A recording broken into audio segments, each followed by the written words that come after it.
তাহলে সোদপুর ট্রাফিক মোড়ের CC camera দেখে পুলিশ খুঁজে বের করুক যে কবে এই ঘটনা ঘটেছে, যে আমার গাড়ি ওখানে গিয়ে দাঁড়িয়েছে আর একজন সাদা শাড়ি পরা মহিলা ওই গাড়িতে উঠেছেন। তাহলে সামগ্রিক উদ্দেশ্যটা খুব স্পষ্ট বোঝা যাচ্ছে যে আমাকে মেলাইন করার জন্য এগুলো করা হয়েছে। এমনও আছে শাসক দলে আমার ব্যক্তিগত সম্পর্ক ভালো এমন মানুষ যারা আমায় বলেছেন যে তুমি ভুল করেও কিন্তু টিএমসিতে এসো না, এলে তোমার জীবন শেষ হয়ে যাবে। আমি খুব দৃঢ়ভাবে বলছি এই সমস্ত ছবি ফেক, সমস্ত ছবি মিথ্যা, সমস্ত ভিডিও মিথ্যা, ভিডিও কল মিথ্যা, আমি আপনাকে প্রমাণ করে দেখিয়ে দিয়েছি। বাকি যে সমস্ত চ্যাট আছে সব মিথ্যে। আমার সাসপেনশন থাকাকালীন আমার কাছে বারবার অফার এসছে, আমি অফার অ্যাকসেপ্ট করিনি। আমার সাসপেনশন প্রত্যাহার হলো, আমি কোনো অফার অ্যাকসেপ্ট করিনি। এই ছেলেটির তো আমি আপনাকে দেখালাম ডিটেল, বাঁশদ্রোণী থানা গ্রেপ্তার করেছে দেখালাম তো, নিমতা থানা গ্রেপ্তার করেছে দেখালাম তো। এই ছেলেটির বিরুদ্ধে এই প্রতারণার অভিযোগ তো আজকে থেকে না, 2016 সাল থেকে প্রতারণার অভিযোগ। স্যার একেবারে কিছুদিন আগে সাসপেনশন তোলা হয়েছিল আপনার থেকে, কিন্তু তার পরেক্ষণই আবারও চর্চার শিরোনামে আপনার নাম। কিভাবে দেখছেন এই পুরো বিষয়টিকে? যিনি এই চর্চার শিরোনামে আনলেন তার নাম অনিন্দ্য চৌধুরী। অনিন্দ্য চৌধুরী সম্পর্কে TV9 বাংলায় প্রকাশিত একটি প্রতিবেদন আমার কাছে আছে, আপনি ছবি তুলতে পারেন, আমি আপনাকে শোনাচ্ছি। অনিন্দ্য চৌধুরী ফ্রড কেস, তোলাবাজির অভিযোগে গ্রেপ্তার কোট আনকোট নির্ভীক সাংবাদিক। সরকারি চুক্তিভিত্তিক চাকরি পাইয়ে দেওয়ার নাম করে লক্ষাধিক টাকা তোলার অভিযোগ ছিল তাঁর বিরুদ্ধে। নিজস্ব ইউটিউব ও সোশ্যাল মিডিয়া ব্যবহার করে বিভিন্ন সময়ে বিভিন্ন মানুষের নামে মিথ্যা অভিযোগ এনে হেনস্থা করতেন অনিন্দ্য। নির্ভীক সাংবাদিক বলে পরিচিত তিনি, কিন্তু তিনিই বিছিয়েছিলেন প্রতারণার জাল। এসইউভি গাড়িতে ঘুরতেন, সঙ্গে রাখতেন বাউন্সার, এখানে তার ছবি আছে। সাংবাদিকতার আড়ালে তিনি তোলাবাজি করতেন বলে অভিযোগ। তৃণমূল নেতাদের নাম ভাঙিয়ে সরকারি কন্ট্রাকচুয়াল চাকরি দেওয়ার নাম করে ইউটিউবে ভিডিও বানিয়ে কলকাতা থেকে জেলার বিভিন্ন মানুষের থেকে কোটি কোটি টাকা তোলার অভিযোগে গ্রেপ্তার ইউটিউবার অনিন্দ্য চৌধুরী। রাতে তাকে বেলঘরিয়া থেকে গ্রেপ্তার করে বাঁশদ্রোণী থানার পুলিশ। সরকারি চুক্তিভিত্তিক চাকরি পাইয়ে দেওয়ার নাম করে লক্ষাধিক টাকা তোলার অভিযোগ ছিল তার বিরুদ্ধে। নিজস্ব ইউটিউব ও সোশ্যাল মিডিয়া ব্যবহার করে বিভিন্ন সময়ে বিভিন্ন মানুষের নামে মিথ্যা অভিযোগ এনে হেনস্থা করতেন অনিন্দ্য। কলকাতা ও তার পার্শ্ববর্তী একাধিক থানায় অভিযোগ রয়েছে এই ইউটিউবারের বিরুদ্ধে। রেলে চাকরি দেওয়া, বসিরহাট থানায় বসিরহাট সাব ডিভিশনে একটি আন্তঃরাজ্য প্রতারণার চক্রের সঙ্গে জড়িত থাকারও অভিযোগ রয়েছে তার বিরুদ্ধে। পুলিশ সূত্র মারফত খবর, 2016 সাল থেকে তিনি 100রও বেশি চাকরি প্রার্থীর সঙ্গে প্রতারণা করেন। সর্বক্ষণ এসইউভি গাড়ি ব্যবহার করতেন, সঙ্গে সবসময় বাউন্সার রাখতেন। তার খরচও তিনি কোথা থেকে পেতেন এই বিষয়ে উঠছে প্রশ্ন।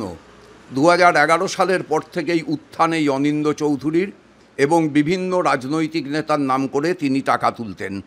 আলিপুর আদালতে অনিন্দ্য চৌধুরীকে পেশ করবে বাঁশদ্রোণী থানার পুলিশ। সূত্রের খবর, তাকে আরও জেরার প্রয়োজন রয়েছে। TV9 বাংলায় প্রকাশিত এই সংবাদ। এই অনিন্দ্য চৌধুরীর নামে নিমতা থানায় 10টার বেশি FIR রয়েছে, এবং সবগুলোই এই ধরনের প্রতারণা সংক্রান্ত। নিমতা থানার পুলিশও তাকে একবার গ্রেপ্তার করেছিল। এখন এই রকম একজন মানুষ, তিনি আমার বিরুদ্ধে কতগুলো অভিযোগ উত্থাপন করেছেন। আমি প্রথম যেটা বলতে চাইছি সেটা হচ্ছে, তিনি যখন অভিযোগগুলো উত্থাপন করেছেন, অভিযোগগুলোর সত্যতা প্রমাণ করার দায় তার, আমার না। আমি বলছি প্রত্যেকটা অভিযোগ মিথ্যা, প্রত্যেকটা ছবি ফেক, প্রত্যেকটা চ্যাট কলিং ফেক। ধরুন খুব সহজ করে আমি বোঝাতে পারি আপনাকে, সব আমি জানতাম না, আমার এক বন্ধু যিনি সাইবার ক্রাইমে আছেন তার থেকে জানলাম। আমি যদি এই মুহূর্তে আপনাকে একটা ভিডিও কল করি, এই দেখুন আমি শিবমকে একটি ভিডিও কল করলাম আপনার সামনে থেকে।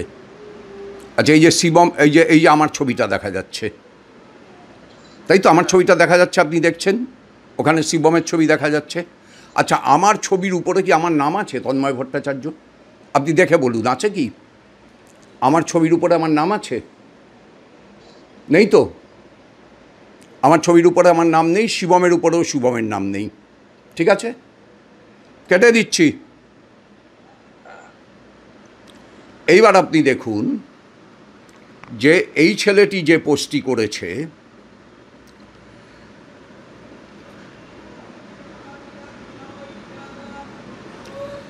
এই ছেলেটি যে ভিডিও কলের পোস্ট করেছে,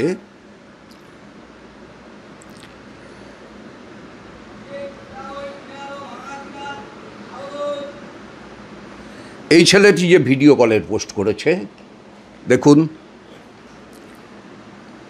এই ভিডিও কলের পোস্টের উপরে আমার নাম আছে।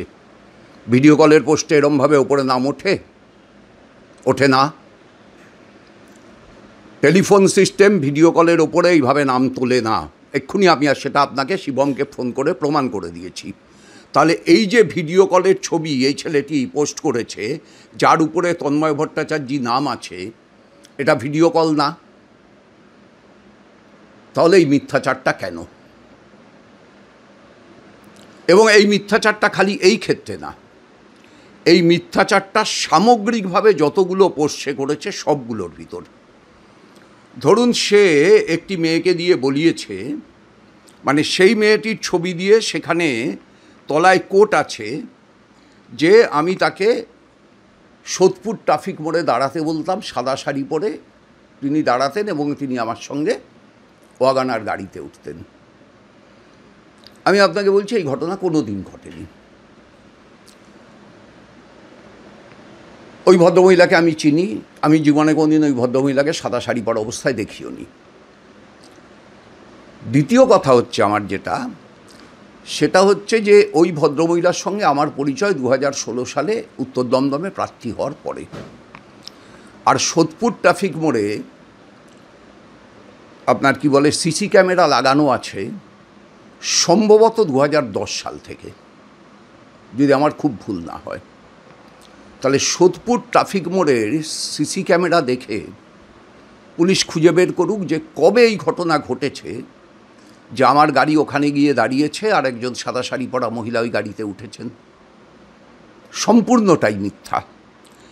এবং এই মিথ্যাটা কিন্তু উনি বলছেন না, উনি বলেছেন এই অভিযোগ আমি করছি না, আমি ভদ্রমহিলাকে দায়ী করছি না। এটা তার ছবির নিচে কোটেশনে বসিয়ে দেওয়া হয়েছে কথাগুলো। উপরে দুটো ইনভাইটেড কমা, নিচে দুটো ইনভাইটেড কমা দিয়ে তার ছবি নিয়ে বসানো হয়েছে। এটা আমি আপনার ছবির নিচে বসাতে পারি, আপনি আমার ছবির নিচে বসাতে পারেন, যে কেউ যে কারোর ছবির নিচে এরকম বসাতে পারে। তাহলে এই বসানোটা কেন হলো? আমাকে মেলাইন করার জন্য। তাহলে সামগ্রিক উদ্দেশ্যটা খুব স্পষ্ট বোঝা যাচ্ছে যে আমাকে মেলাইন করার জন্য এগুলো করা হয়েছে। কিন্তু স্যার বারংবার আপনাকেই কেন টার্গেট করা হচ্ছে? এটার দুটো কারণ হতে পারে। একটা হচ্ছে এই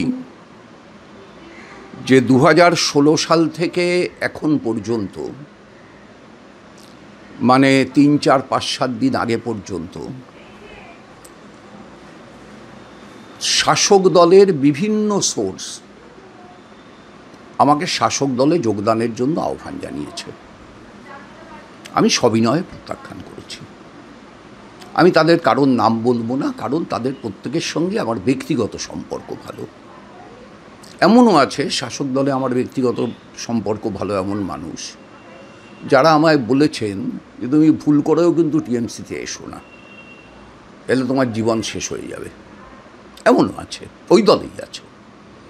সবাই তো এক প্রকার হয় না। আবার কেউ কেউ বলেছে চলে আসো, এই পাবে সেই পাবে, এই হবে সেই হবে। আমি সকলকেই বলেছি যে আমি আমার বিশ্বাসের সঙ্গে, আদর্শের সঙ্গে, মতাদর্শের সঙ্গে বিশ্বাসঘাতকতা করতে পারবো না, মরে গেলেও পারবো না। এইটা কোনো এক স্তর থেকে, কারণ এই যে চ্যানেলটা নির্ভীক উত্তর, এই চ্যানেলটায় একটু খোঁজখবর নিলে আপনারা জানতে পারবেন তৃণমূল কংগ্রেসের একজন বড় নেতার টাকা খাটে। অনিন্দর এত টাকা নেই, একজন বড় নেতার টাকা খাটে। আমি তার নাম বলবো না, পুলিশ এনকোয়ারি করুক। এখন এই যার টাকা খাটে তিনি আমার উপর খুব সন্তুষ্ট এমনটা তো না, কথাও না, হওয়া উচিত না।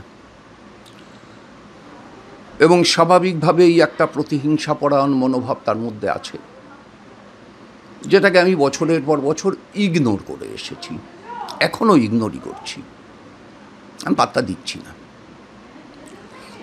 আপনি খেয়াল করে দেখবেন আমি যে সময়টায় পার্টিতে সাসপেন্ডেড ছিলাম সেই সময়টায় এই ছবিগুলোর একটাও আসেনি। আমার সাসপেনশন থাকাকালীন আমার কাছে বারবার অফার এসছে, আমি অফার অ্যাকসেপ্ট করিনি।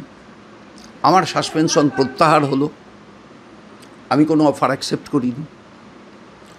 এইবার হচ্ছে এই ছবিগুলো, যেগুলো সব যিনি পোস্ট করছেন তার কথা মতো পুরনো ছবি।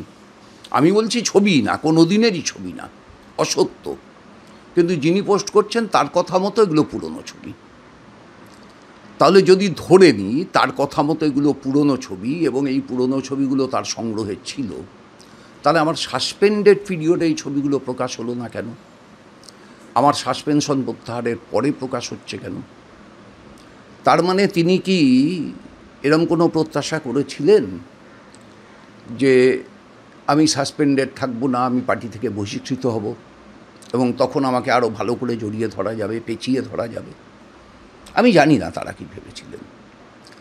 তো আমার কথা হচ্ছে এইটা যে আমি খুব দৃঢ়ভাবে বলছি এই সমস্ত ছবি ফেক, সমস্ত ছবি মিথ্যা, সমস্ত ভিডিও মিথ্যা, ভিডিও কল মিথ্যা, আমি আপনাকে প্রমাণ করে দেখিয়ে দিয়েছি। বাকি যে সমস্ত চ্যাট আছে সব মিথ্যে। একটি চ্যাটে আপনি দেখবেন আমি জিজ্ঞেস করছি আমি খালিগা কেন। আচ্ছা, আমি যদি সত্যি সত্যিই খালিগা হয়ে আপনার কাছে একটা ছবি পাঠাই, আমি আপনাকে জিজ্ঞেস করবো আমি খালিগা কেন? করবো না তো। তাহলে আমি জিজ্ঞেস করছি আমি খালিগা কেন, মানে আমি তো বিস্মিত। তাহলে আমি হঠাৎ বিস্মিত হতে গেলাম কেন? কিসে আকস্মিকভাবে বিস্মিত হলাম কেন? এবার এই চ্যাটটায় যদি আপনি দেখেন, যখন দেখবেন আমি যে কোনো একটা চ্যাট বের করুন, যে কোনো একটা হোয়াটসঅ্যাপ বের করুন, আপনি একটা মজার জিনিস দেখবেন। ধরুন এই যে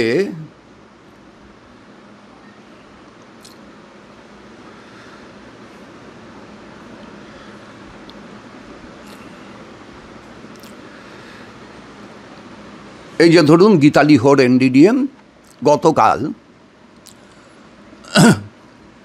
আমাকে তিনি একটা মেসেজ পাঠিয়েছেন, এই যে দাদা কোনো ব্যবস্থা হলো, রক্তদানের দিন কোনো কমরেডকে পাওয়া গেল, যদি কেউ আসে। আচ্ছা, এইটা আমি যখন আপনাকে দেখাচ্ছি তখন এটার রং কি? সাদা।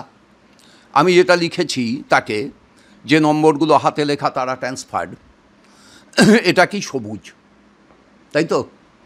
এবার আপনি ওই ভদ্রলোক যে চ্যাটগুলো প্লেস করেছে দেখুন, তাতে দেখবেন ব্যাপারটা উল্টো।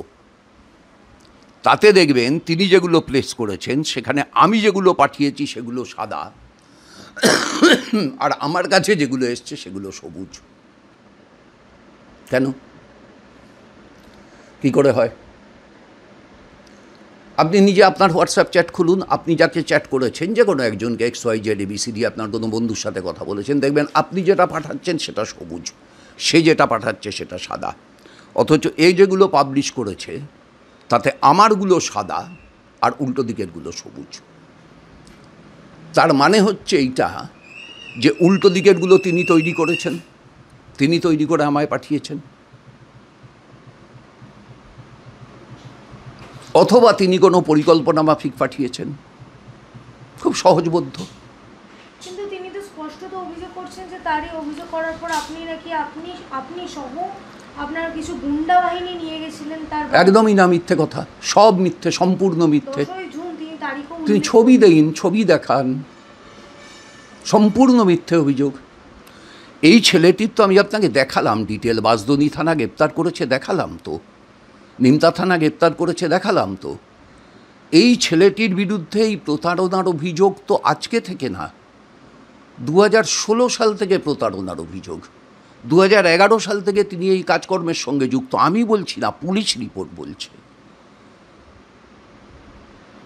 তো সেই ছেলেটি আরেকটি মিথ্যে করবে, যেগুলো এতগুলো মিথ্যে করে রেখেছে, সে আরেকটি মিথ্যে করবে, এতে আশ্চর্য হচ্ছেন কেন? এর পরবর্তী পদক্ষেপ কি হতে চলেছে? আমি আদালতের দ্বারস্থ হব, খুব স্বাভাবিক নিয়মেই। পার্টি থেকে যদি আবারও সাসপেন্ড করে দেওয়া হয় আপনার? আমি হাইপোথেটিক্যাল তত্ত্বে বিশ্বাস করি না, আমি আমার পার্টিকে এত অবিবেচকও মনে